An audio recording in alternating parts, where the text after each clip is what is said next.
Back with our weekend preview, as this weekend it will be, well, baseball's hosting Indiana State, so softball is going to return and go to Terre Haute this weekend to take on the Sycamores on the softball diamond, joined by the head coach, Jen Sewell. It was a great weekend last weekend, Coach Sewell, for your group being able to sweep Belmont. A little bit of a sour taster last night, not being able to finish it off with Missouri State, but nonetheless, important series. You knew it, you got it done, and now it sets yourself up here for the final 2 weekends. Yeah, I think it's last night was a good reminder for us, I think, more than anything. We probably stranded way too many. I think we loaded the bases twice and didn't obviously produce. So I think it's just a good reminder to everybody, hey, we got to do our job, and nothing has changed as of last night. We're sitting in the same spot. So, it's people are going to give us their best game. People are still playing for their seeds, and they're going to want to play season killer at this point. So we have to be ready for everybody's best shot. Well, the other side of that is what you mentioned. You mentioned the base runners that you stranded, especially early in the game. You have a chance to pounce. Those are moments that, I don't want to answer it for you, but can that really be a good thing for your group? Because come the tournament, when there's a door that opens to have a big inning, that may be your only chance to have that big inning, especially when these games get more and more important here when you get down towards the end of the year. Yeah, and I think last night is sort of a smaller experiment in what we've been working on over the past 3 weeks, which is we can try too hard sometimes. And you can tell that top of that lineup is very veteran, and they just try too hard. And I thought we were trying to play hero last night, swing to get it out of the fence, and wind's blowing in.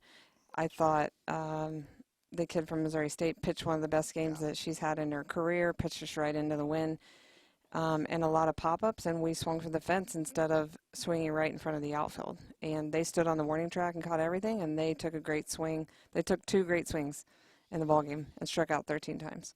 Yeah. So we have to remember that.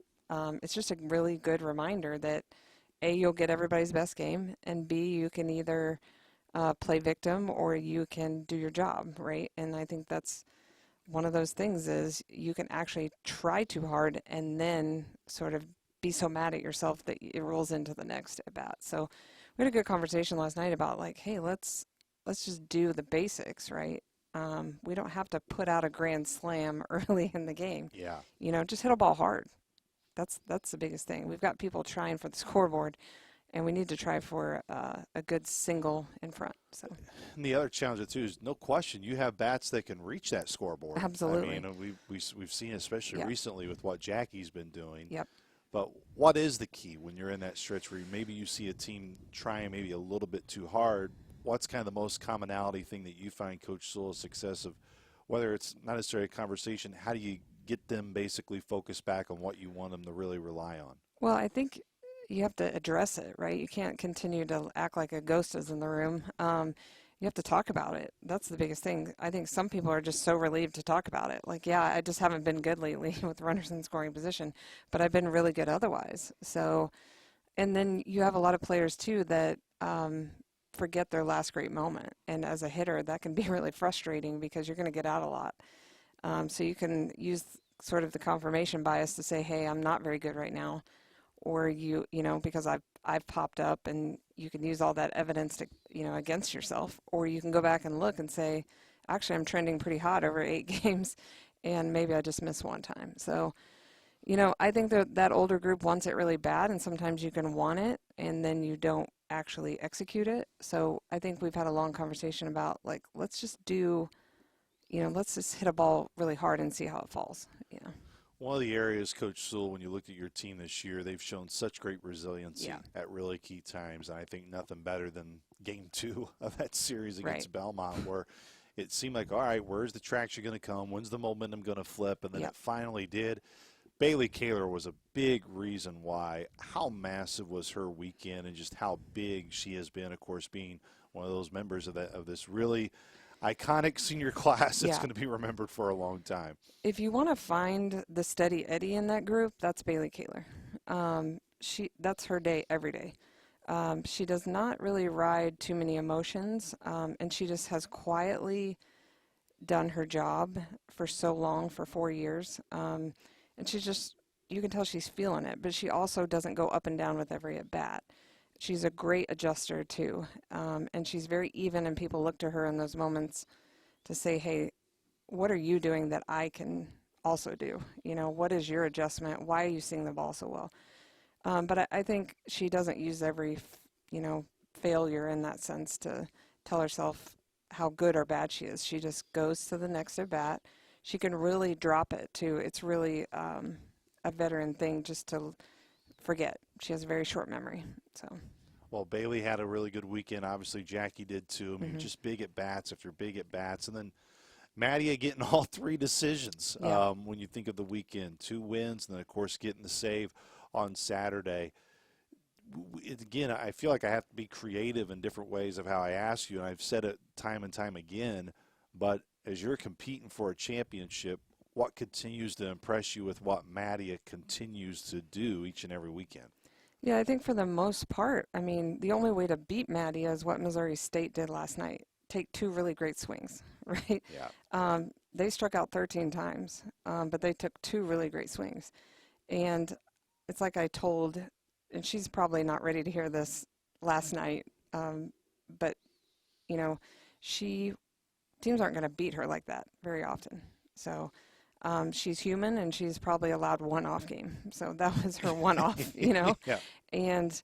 But she'll use it as a learning opportunity. She'll beat herself up a little bit, but she'll use it to learn. That's what's so impressive about her. She will show up on Friday ready to go and use it as a learning opportunity. And then when she sees you in the conference tournament, she'll kind of use it against you. That's really not what freshmen do. I mean, they can learn to do it, but they don't come necessarily ready to do it. But I think it's another thing with her and Rylan, where they just take their time and they work their way through the game. And if it doesn't go their way, they go home and they talk about it, and then they come back.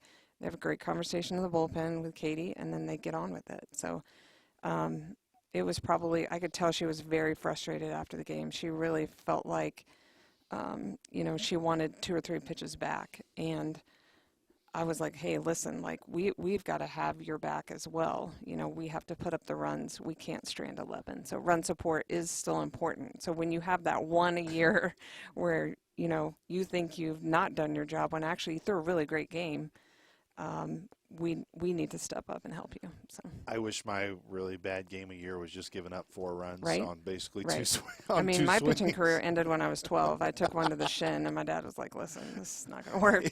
My pitching career never started. Go find another position if you want to do. And, and I did. But Maddie is, and Maddie, it's going to take both. And I think they've done a really good job of just learning and not listening to the noise in terms of like, oh, you're really a great pitching staff. I think they know that, but there's a lot of process to be done. So you segued perfectly from Mattia to Maddie. Yep. To see her get the senior day win, yep. which was really important. To have all that emotional, I mean, it's a very emotional weekend. Yes. I know for all of them and how big of a part they play in your program, but the way she did it too was early. Looked like Belmont, they got that early lead, but then knew to have a chance in this game, got to put up zeros. What did Maddie do well after the start that you really were impressed by? Well, I think she settled down is probably too cliche of a word, but she settled into her pitches.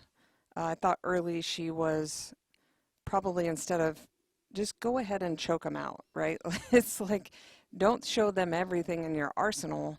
And then we talked about having a working off speed, and the inning she put up a 0 was the same inning she got her off speed.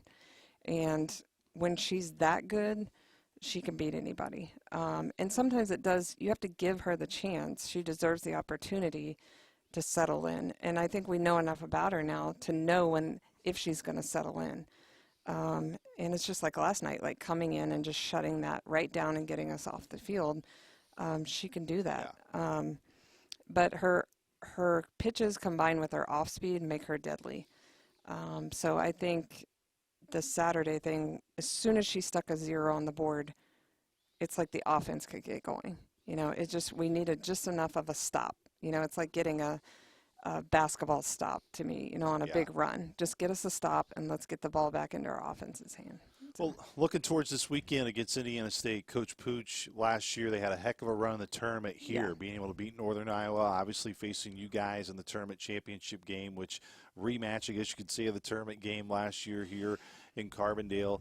Been improving each year that he's been in Terre Haute. What's impressed you about Coach Pooch's job that he's done to really try to build Indiana State softball into a contender to be a team up there in the upper half? Yeah, I think probably their biggest improvement has been the consistency of the pitching that he's producing at this point. And they've always had offenses, and they've always been very scrappy, and they have several different ways. Sometimes they can short game you, sometimes they can power game you.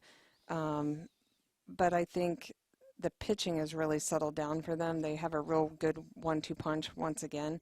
And they can do it in a variety and an awkward sort of way, you know. He can recruit pitching, you know. Griffin is a good example. She may not throw 55 miles an hour, but she's getting people out.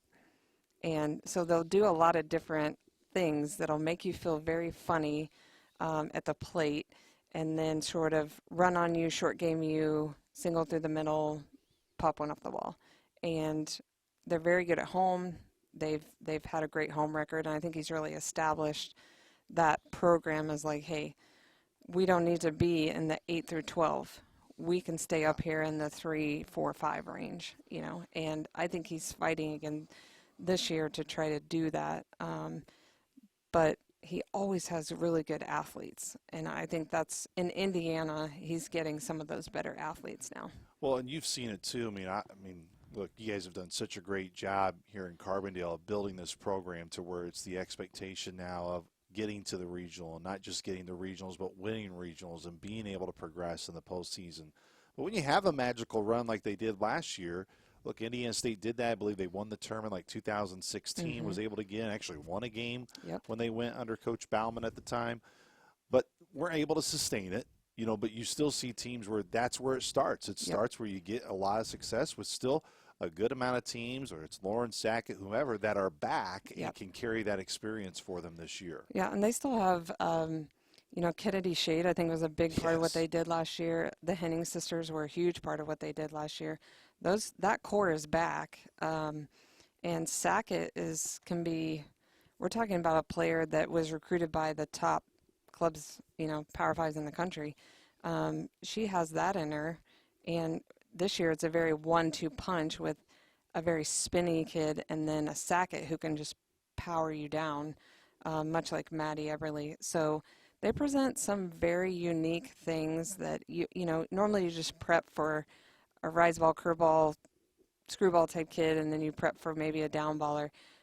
There's a lot of prep that has to go into facing them, because you'll see a little short game, a little power game, a little run game, a little spin, so they present a lot of different oddities that can really slow you down enough that all of a sudden you could be down in a ball game fast. It's very easy when you get down towards the end of the season, Coach Sewell, when you see you got 6 conference games left, you're up by 2.5 games in terms of expectation for a conference championship over Northern Iowa, and you want to get caught up in maybe who you're playing, where it's at, but how much of a focus right now is, I'm sure it is all year, but it's about yourselves, and it's about just, hey, we got to worry about what we need to get better, what we do. It's not so much about the other dugout.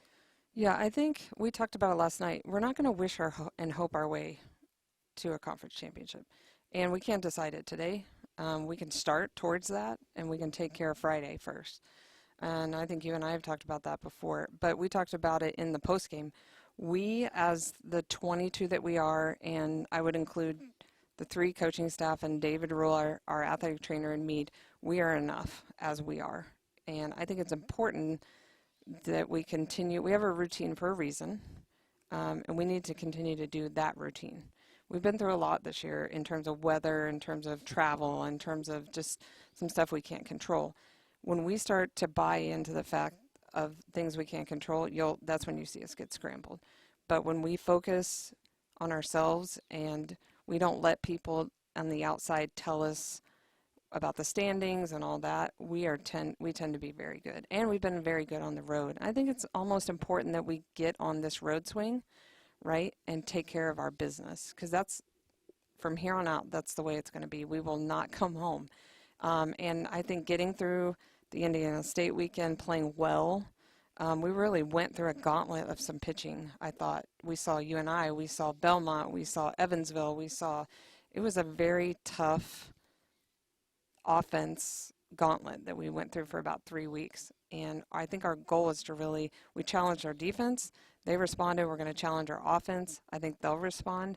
We know what we're going to get out of the pitching staff, and it's time to start putting all the pieces together and head towards the conference tournament. Well, I'm glad you brought it up because there's a lot of areas where, look, playing at home is great, and we'll end on that in a moment. But when you have to go on the road, when you're on a bus, when you're in a hotel, where I'm sure your ladies doing homework with each other, helping each other, that can only build your chemistry, and that is the rest of the year. I mean, there are no more home games now for the rest of the season. So that, at least when you're trying to figure out, you're having those conversations as a coach, how much easier is it to relay that when you know you're going to be together now? You're going to be on the road. It's not going to be so much where you're at home, and maybe it's easier to get separated when you have home weekends versus road weekends. Yeah, and I think we find ourselves much quieter on the road. You know, we can kind of go through our business, and you know, this team's super smart. They take care of their academics and all that stuff, but they really like each other. And sometimes we do our best work when we're just quietly together, you know. And I think just sort of working our way through one game at a time, one practice at a time, and we're going to get back into our weight room schedule. I think that's really important. And I think just, you know, now's not the time after all those games to really ride an emotional roller coaster to the end, right? We got to kind of stay emotionally consistent and physically consistent. And then, you know, we can't put too much on one opponent. And I think sometimes the road games are the best way to sort of settle in and really work on some things. You know, we talked about it last night. We can't focus on winning. We have to focus on doing and executing. So. Well, it is the finality of your home portion of the schedule. I think I'd be very remiss if I didn't talk about the great home crowds, not just you had last night and the weekend against Belmont, but all year, Coach Sewell. I think it can be a talking point. Everybody says, man, we really enjoy playing at home. Well, no question, everybody, regardless of the program, likes playing at home. But those crowds that you had over the weekend, especially on Saturday, with a lot of people from the spring football game came over to support you guys. I mean, it was just a really great crowd all weekend long, and they provided some really good moments for your team to get behind them when they really needed it most. Just kind of on our way out here as we close it, just what it means to be the head coach here, where even when you're out there and you're talking and you're going through the senior speeches on Saturday, virtually everybody stayed. And it wasn't just the families. I mean, the fans who just came to watch, they wanted to hear you talk about the senior class and just how special the program is. Yeah, I think fans, if I could give them the feeling of what it's like to be that well supported, I would just gift that to them, because it gives me chills right now. There's nothing like putting in a ton of work and seeing athletes do what they do and the sacrifices that they go through, and have a crowd like that respect, you know, what they've been through, and to show up as the ultimate respect, right? And I think we did 1,500, 2,000 over 3 games. I mean, that's just a ton of people, right? And you're right, they stayed because they want to connect.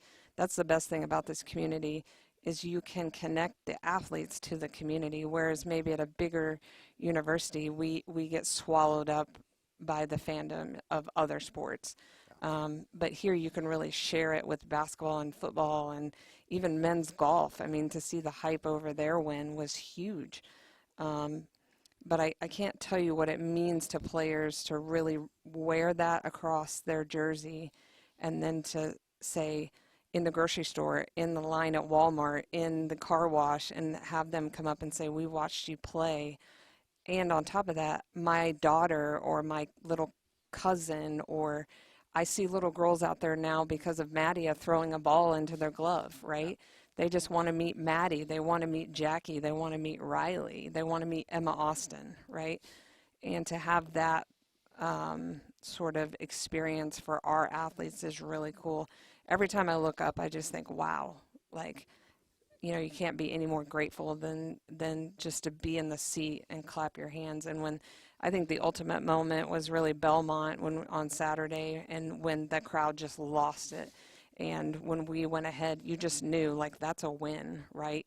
They're not going to come back here because the crowd's just not going to let it happen.